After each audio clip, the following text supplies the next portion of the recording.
राम राम विद्यार्थी मित्रांनो, आजची माहिती म्हणजे खूप महत्वाची माहिती आहे. काय घेऊन आलो आज आपण? कर्मपूरक कशाला म्हणायचं, गोंधळ होतो. काही घाबरायचं काम नाहीये.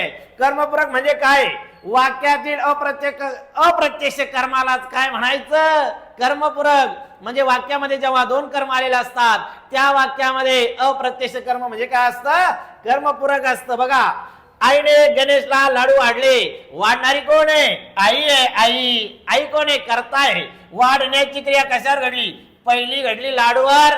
म्हणजे लाडू काय आहे? प्रत्यक्ष कर्म आहे. आणि गणेशला काय आहे? अप्रत्यक्ष कर्म आहे. अप्रत्यक्ष कर्माला काय म्हणायचंय? कर्मपूरक. कशी माहिती आहे? लक्षात घ्या. गीता देवीला फुले वाहते. वाहणारी कोण आहे? गीता आहे. गीता कोण आहे? करता आहे. करता. आता वाहण्याची क्रिया पहिली कशावर घडली? फुलावर घडली. फुले प्रत्यक्ष कर्म. दुसरी कशावर घडली? देवीला फुकटचे फुलं वाहिले देवीला. देवी काय?